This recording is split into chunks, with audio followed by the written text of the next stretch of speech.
saya belum? Namanya bagus, pasti tulisannya bagus kan? Ini nomor HP saya. Terutama ketua kelas ya.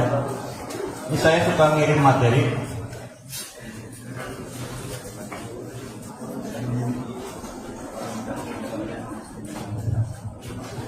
Prami kita tuh.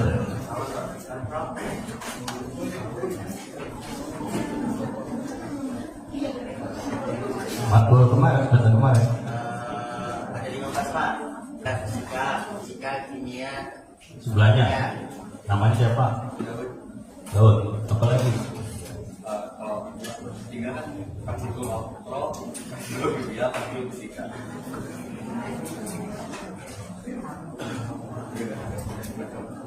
Yang ke arah pengukuran ada? Udah belum?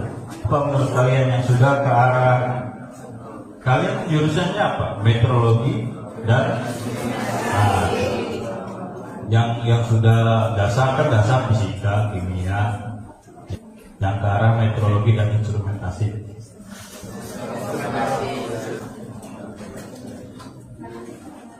Saya coba ini ya, coba masuk supaya lebih mudah dipahami. Paling sederhananya instrumentasi berarti melakukan pengukuran itu kita ngapain? Disebut pengukuran itu apa? Coba aktif lebih bagus ya. Paling enggak intinya harus paham.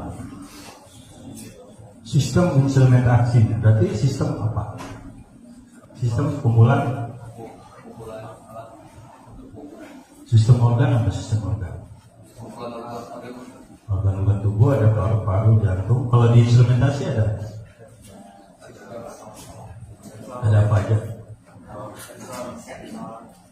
Terus sensor doang. Instrumentasi dia udah dikatakan satu sistem instrumentasi, cuma sensor aja.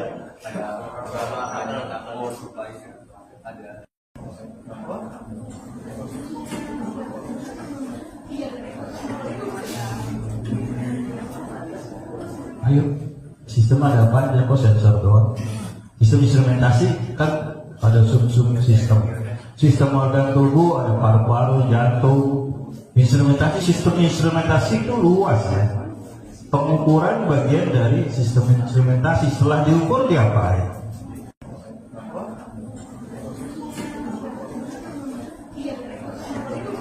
Dikendalikan, bisa dikontrol, bisa juga dikendalikan, dikontrol, digunakan untuk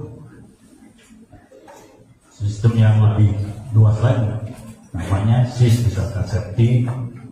Saya ngajar di SIS juga, sistem instrumented safety, sebetulnya lebih kepada safety-nya. Banyak ya, berarti kan dia ngukur dulu. Ketika mau ngukur harus tahu, ya mulai dari apa tadi? Bagian sub sistemnya kan? Masa cuma sensor aja, kalian bagian sistem instrumentasi. Sensor tugasnya mendeteksi kan? Ya aja. Pernah lihat electronic balance? Timbangan elektronik. Bahasa Inggrisnya? Balance. Poinnya kan gini, kayak disulap ya muncul. Kamu ditimbang di berat kamu berapa? Berat. Iya kan tuh timbangan kok muncul angka 66 disulap atau kumaha ya tak bisa muncul gitu.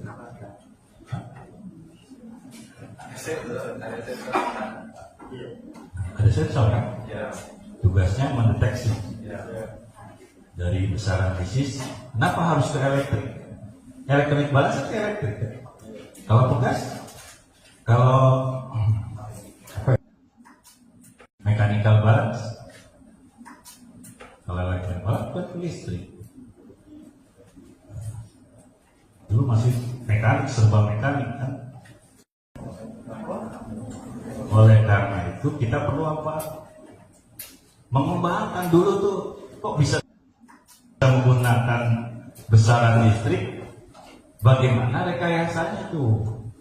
Kan satu proses pengukuran dulu belum ada, kita besaran listrik itu belum berkembang,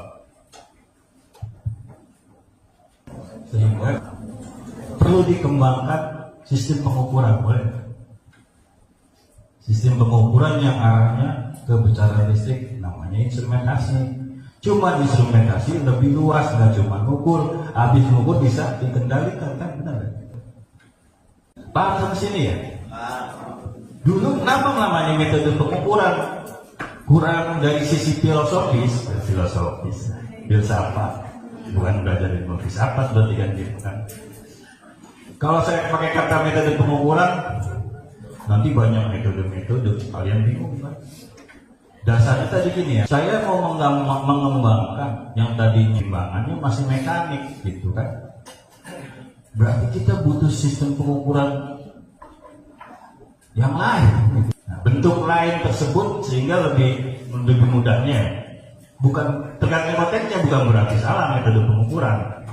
Saya butuh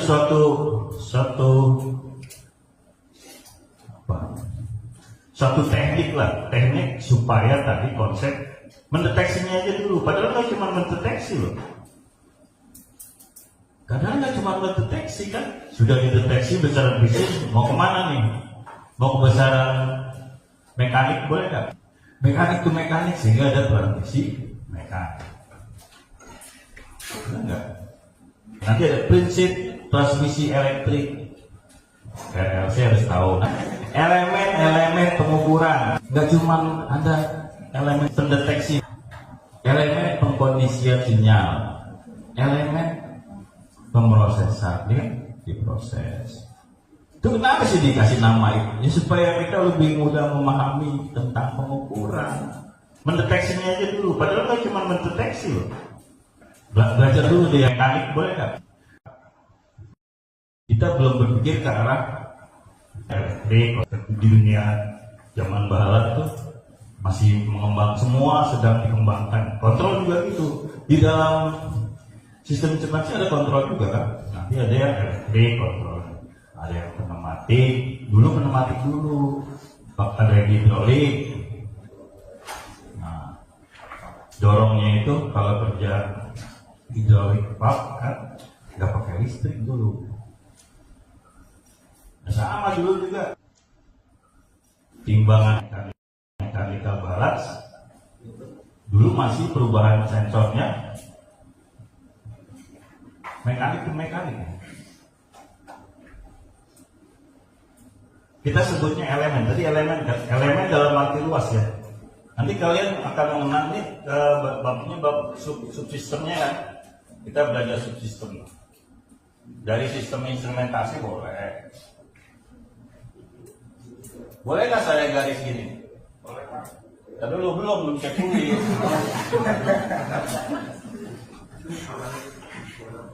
Ya, saya suka gini ya, jadi hidup.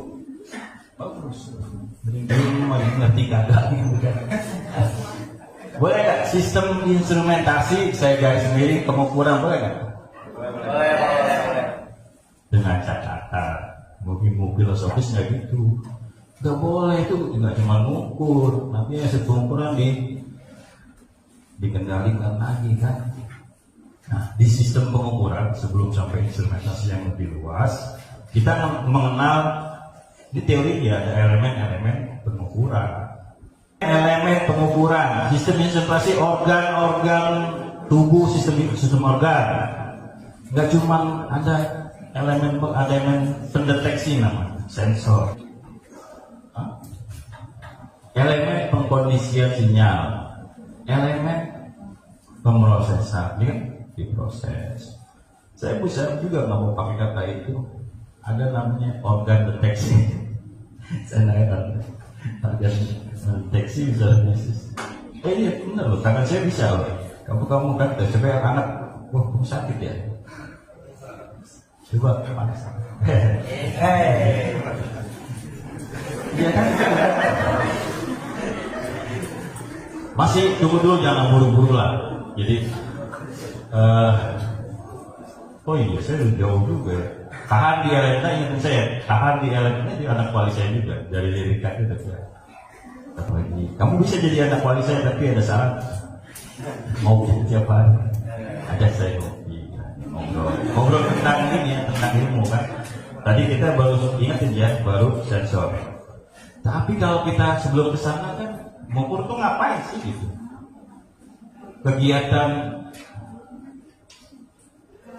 Kegiatan itu dilakukan dalam rangka apa, untuk apa kalian mengukur? Ini definisi pengukuran itu kan sebenarnya apa? Ada yang tahu nggak? Memastikan mencari informasi ya, informasi yang hendak kita ambil datanya mencapai tujuan tertentu kan. Dari mengukur dapat informasi dari besaran fisis ya kan. Kemudian dideteksi, siapa yang mendeteksi? Elemen pendeteksi sensor. Kalau timbangan itu kita butuh namanya elemen yang mendeteksi itu strain gauge. Akhirnya aku disebut elemen. Karena kan cara mendeteksi aja kadang-kadang nggak selalu pengertiannya harus elemen. Cara luas tuh mendeteksi butuh rekayasa optik, misalkan diarahin dulu jaraknya supaya nggak keluar dari sudut. Mendeteksi itu ada caranya. Gitu. Iya, sensor itu mendeteksi, gimana caranya gitu. Ya kan? Kalau yang disebut elemen dalam arti yang benar-benar elemen, sehingga nanti ada ilmu namanya teknologi sensor, dia mengembangkan material-material ya, supaya dia ketika kena beban ada perubahan. Kalau strain gauge yang berubah, defleksi yang berubah, renggangan dikasih beban, ada gaya ke bawah sehingga strain gauge. Udah pernah kenal strain gauge belum? Lambangnya gimana? Kalau kalian praktikum ada yang pakai load cell kan? Di dalam load cell itu ada strain gauge ya. Ada berapa kabel kan? Nanti kan dideteksi, nanti diproses, ada penguatnya kan. Berarti kalian mau mengembangi satu sistem pengukuran. Saya mau coba kayaknya kalau dikasih power supply ada arus yang mengalir nih, gitu. Ya, yang berubah apanya nih? R-nya nih misalkan. Kalau elektrik mah mudah sih konsepnya, RLC aja kan. Main di sini aja perubahannya, nanti ke arah tegangan, ke arah arus. Tapi sebelum ke sana jangan jauh-jauh, mekanik dulu. Mekanik dulu kalau kalian kenal daya indikator. Dia ada sensornya juga, apa? Mengukur ketebalan naik turun sini kan nunjukin skala kan. Ini sensornya, di sensingnya. Listrik ya? Bukan. Jadi ada proses perubahan besaran fisiknya itu dari mekanik ke mekanik. Dan apa sih angkanya sih? Kan baru sensing, cara-cara mendeteksinya ada yang rekayasa mekanik ya namanya. Rekayasa mekanik. Dari sini gerakin apa? Kalian bongkar tuh, banting tuh. Dalamnya ada apa aja? Transmisinya ada satu gear, 2 belt, 3 rantai, apalagi 4 ada 5 ya. Ini aja udah cukup ya. Jadi ini termasuk tipe gear nih. Ketika ini ngedorong gear dengan diameter tertentu, ada perubahan, ada transmit sehingga kalian mengenal transmitter, ya kan? Nah ada organ lain itu mendeteksi itu, kita buat transmitternya kumahanya. Kalau mau jadi listrik, nah ini baru mekanik, kita jangan listrik dulu. Ya, ini baru mekanik nih, jadi transmisi mekanik. Sementara untuk gerakin jarum itu nggak kalian? Butuh gaya besar. Diameter segini mampu nggak? Sesuai dengan perubahan ini. Sehingga satu gear dari ulang sini ya, saya kembangin akhirnya. Ini orang dulu bikin sistem pengukuran mekanik aja belum ke instrumentasi, dia mikirnya gini dulu. Dia misalkan sini ya gear pertama, baru bisa gerakin terhadap perubahan ini, belum ngedeteksi, nol aja nggak mau bergerak, dia masih belum mau bergerak. Tambahin lagi yang diameter gede, kan kayak sepeda tuh makin ini makin tenaganya makin besar, ya kan? Sehingga dia Ketika ini naik sekian 1 mili, dia nunjukin 1 mili dengan tambahan diameternya. Nah, itu settingnya gitu dulu.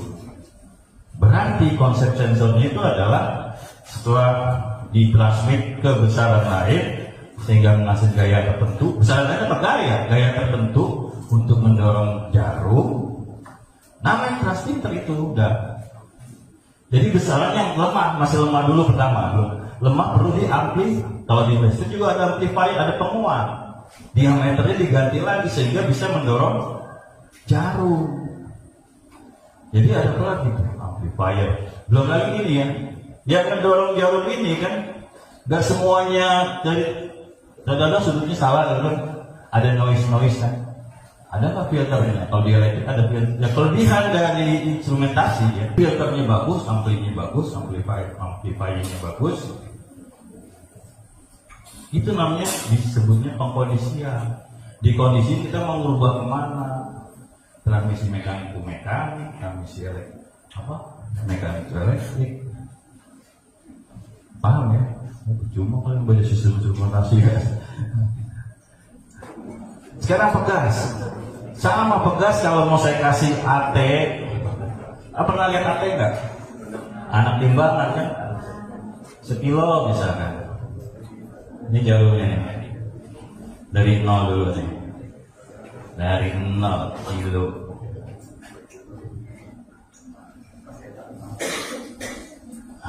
Ini ada perubahan. Kita ke kilo ya.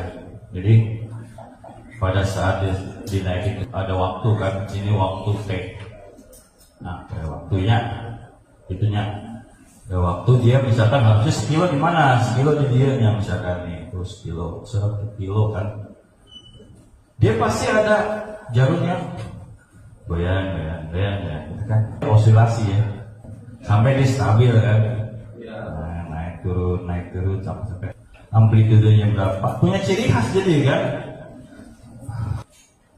Terus ada setrikaan, nggak gampang setrikaan aja. Dia ada bimetal 2 yang mengembang, mengempis. Kalau diganti jarum skala panasnya berapa sih? Kalau ini kan temperatur dia eksponensial. Nanti dulu, kok bisa gitu Pak? Ini kan saya secara keseluruhan yang nggak mau belajar tuh apa nanti sampai terakhir. Kan? Terus tadi prinsip transduksi yang saya lagi. Kedalaman itu dia pakai metode kapasitansi. Ada 2 lempeng dicelupkan ke dalam kedalaman tangki ya. Ada perubahan frekuensi ya kan. Ada perubahan selain frekuensi apa? Dengan jarak yang berbeda.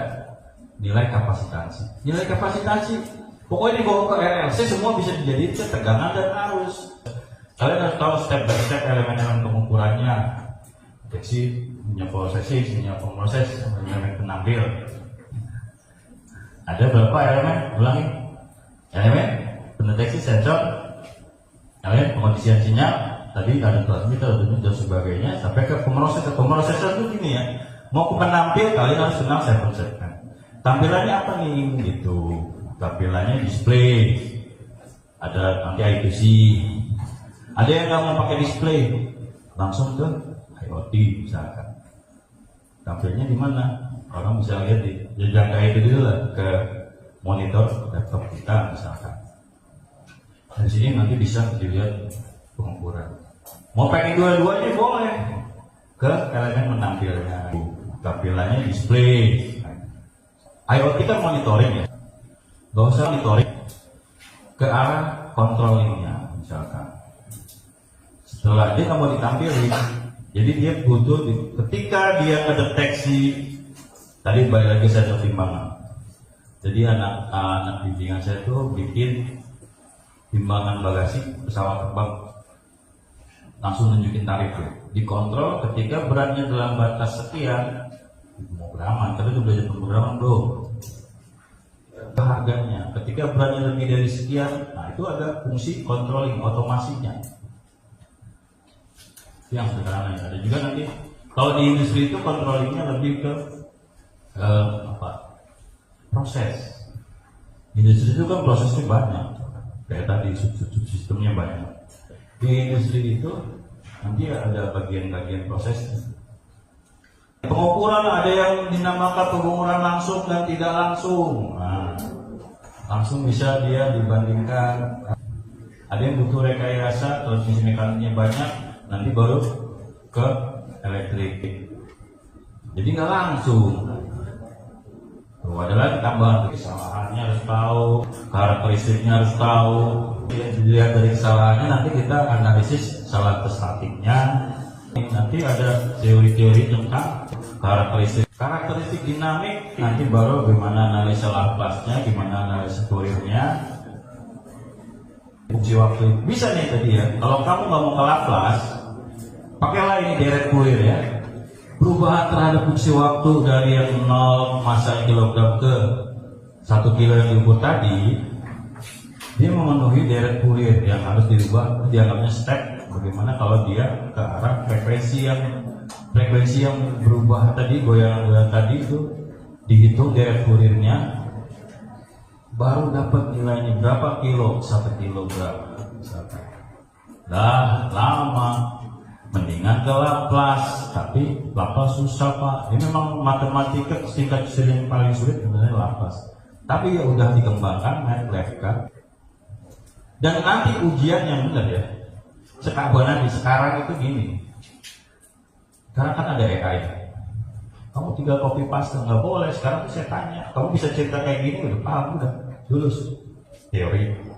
Kan kalau syarat praktikum, saya nilai kasih 60 aja udah boleh praktikum. Harusnya kan, tapi di sini enggak, karena di sini menyesuaikan dengan waktu mahasiswanya, praktikum mahasiswa kan. Anggap aja 60 semua udah boleh praktikum, sambil saya ngajar kalian boleh praktikum gitu. Kalau uji kom yang sebenarnya itu teorinya harus 60 dulu, secara konsep matang. Coba kalian buka YouTube. Sekarang di universitas manapun nggak boleh. Sekarang wawancara. Enak. Kalau saya lebih milih wawancara. Saya nanya matematika aja. Penjumlahan dalam kurung masih salah, misalkan model matematisnya, baru penurunannya bagaimana sampai dapat fungsi transfernya. Sistem transfer ke sistem yang baru udah jadi dibaca dalam bentuk elektrik bisa. Kenapa nggak ada yang nanya? Kenapa nggak pakai fungsi waktu analisis Fourier juga perubahan terhadap waktu kan? Panjang turunin dapat juga. Ada cara yang lebih mudah, pakai Laplace. Inputnya berupa step biasanya. Kalau input step kan biasa gitu ya. Kalau ini kan temperatur dia apa? Eksponensial. Nah, jadi per S dia kalau Laplace-nya. Ada inputnya dari proses itu GS. Domainnya udah S ya, bukan T fungsi T lagi udah. Inputnya berupa super S. Outputnya berapa Fs. Nah, itu instrumentasi ya. Kita fokus di pengukuran. Apalagi nih kamu belajar apalagi nih? Sensor sampai pakai Arduino biasa dikontrol. Semua butuh power supply.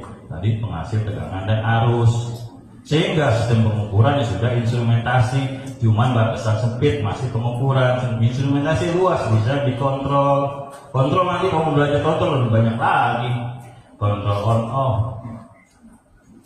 Kontrol on off tuh yang belum dikasih PID-nya, proporsional intervalue. Supaya dia pas robot itu kalau ngambil, kenapa di luar tuh fabrikasinya itu udah robot, tapi pakai PID dia. Kalau on off itu kadang-kadang ininya rusak, sehingga mau nyampe udah mati duluan, kelemahan on off. Nanti ada otomasi yang pakai PID-nya bisa diatur.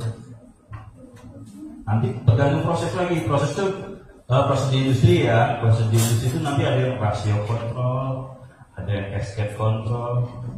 Kalian nggak boleh sampai sana, di pengukurannya dimatengin. Makanya nanti lanjut S2-nya instrumentasi dan kontrol. Kontrolnya saya ngajar dulu ada ya, dihapus, boleh D3 nggak boleh. Tapi dulu itu saya ngajar itu, jadi kontrol atau monitoring. Nah, itu instrumentasi ya. Kita fokus di pengukuran. Apalagi nih kamu belajar apalagi nih? Karakteristiknya apa aja? Nah, kalian harus kenal statik dan dinamis. Nanti gini konsepnya tuh. Bayanginnya gini ya, sebenarnya dia masih bergerak. Kalau yang dinamis, terus dinamis. Kalau statis itu udah steady state, dia angka berapa, dia berapa kilo pegasnya, kan mudah lah. Kalau yang dinamis itu gini, dibayangkan adalah sebagai sebuah penyimpan energi, sehingga dia masih gerak sampai dia steady state, baru dia disitulah titik steady state-nya. Biar sampai terakhir kuliah tuh kalian punya. Kasih saya masuk ilmu apa tuh yang kita diajarin Pak Bagus. Nah itu. Ini adalah ilmu dunia lain ya. Yang kalian belum tahu. Kalau kalian udah tahu bukan dunia lain. Oh iya. Gampang mempelajari karakter itu gampang. Dari kesalahan aja. Contohnya gini ya. Saya kalau telat nanti karakternya males. Karakter saya sebutkan 15 menit sebelumnya saya udah ada. Tapi ngopi dulu di bawah. Jadi dilihat dari kesalahan kita bisa analisis ya karakter seseorang. Nah, kalau kamu naksir, misalkan janjian dari tempatin, gitu kan? Cowoknya ganteng-ganteng pula tuh. Ini berganteng tuh. Ya kan? Janjian tapi bohong mulu, batonya sama cewek lain di luar.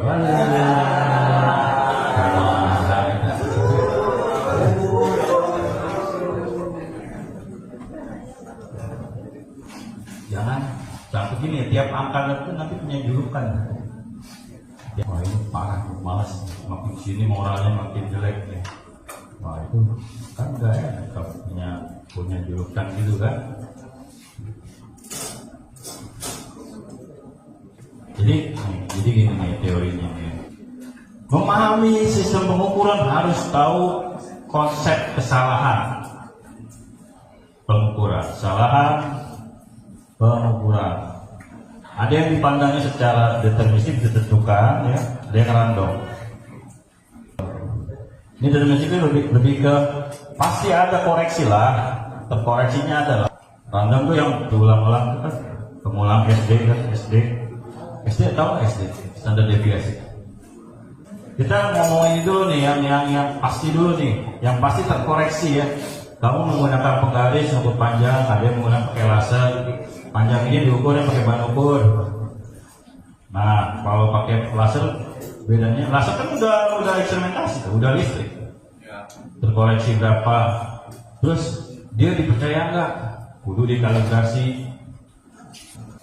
Kalau yang terbesar kita dia kebanyakan banyak alat-alat yang dijadikan pembandingnya belum dikalibrasi sehingga dia pembanding biasa aja, nggak apa-apa. Kita lihat linearitasnya. Kalau linearitasnya berarti dia bukan lebih bagus. Kalau sebagai pembanding biasa, dia sama dengan alat ini. Dibandingkan tuh apanya yang sebenarnya kita ngebanding alat ukur melihat kesalahan apa ya, melihat karakter alat ukur tersebut kan. Kesalahan yang pasti yaitu berupa koreksi atau error koreksi.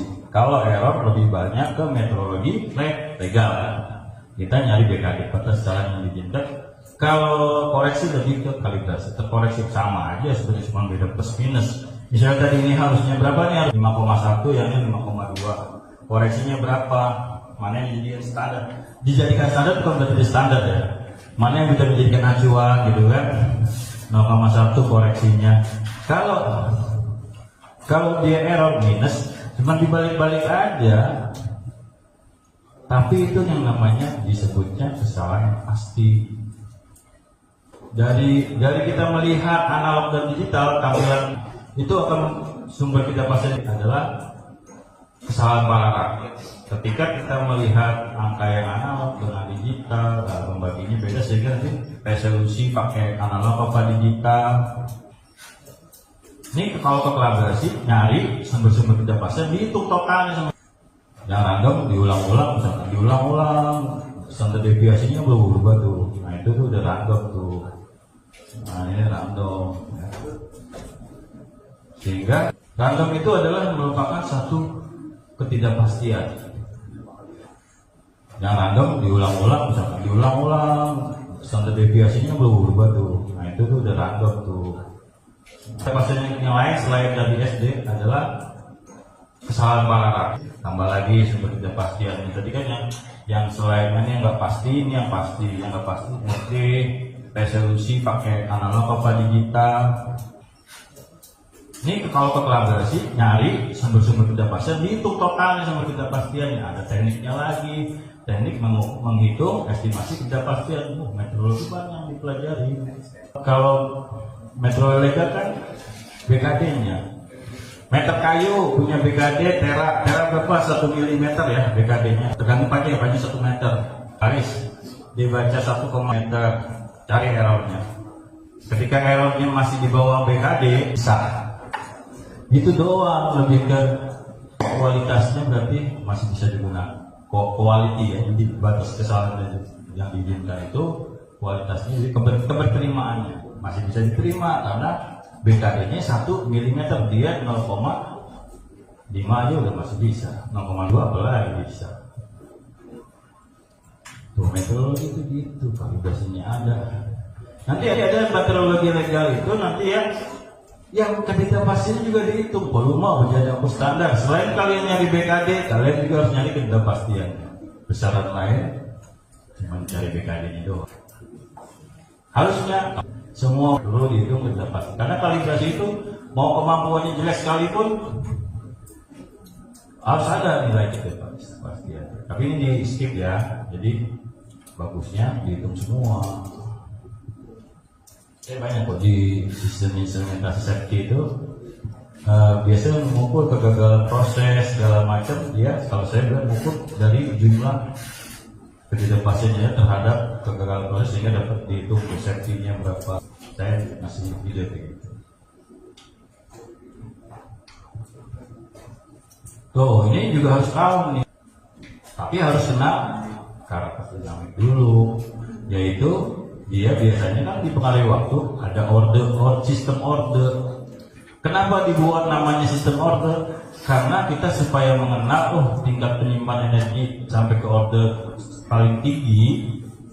Tadi kalau saya menyimpan energi sehingga dia simpan dulu dia sampai sebelum dikasih anak timbangan tadi pekan, bayangin jalannya bergerak tuh. Karena sebelumnya ada penyimpanan energi sampai dia stabil. Nah sehingga kita perlu order sistem. Nanti ada order 0, order 1, order 2. Diidentifikasi kesalahan-kesalahannya, nanti kita analisis gimana analisa Laplace-nya, gimana analisa Fourier-nya. Jadi dari fungsi waktu bisa nih tadi ya. Kalau kamu nggak mau ke Laplace, pakailah ini deret Fourier ya. Perubahan terhadap fungsi waktu dari yang 0 massa kilogram ke 1 kilo yang diukur tadi, dia memenuhi deret Fourier yang harus dirubah, dianggapnya step. Bagaimana kalau dia ke arah frekuensi yang berubah tadi, goyang-goyang tadi itu dihitung deret Fourier-nya, baru dapat nilainya berapa kilo 1 kilogram. Dah lama, mendingan ke Laplace, tapi Laplace susah Pak. Ini memang matematika tingkat kesulitan yang paling sulit sebenarnya Laplace. Tapi ya udah dikembangkan MATLAB kan, software yang untuk menggunakan, kamu tinggal pakai laptop MATLAB udah selesai. Tapi kalau mau pakai ini juga bisa, tapi kan panjang. Sehingga kata dia disihir, disulap muncul 1 kilogram. Ada prosesnya, sistem pengukuran, ada cara-cara yang muncul itu gitu.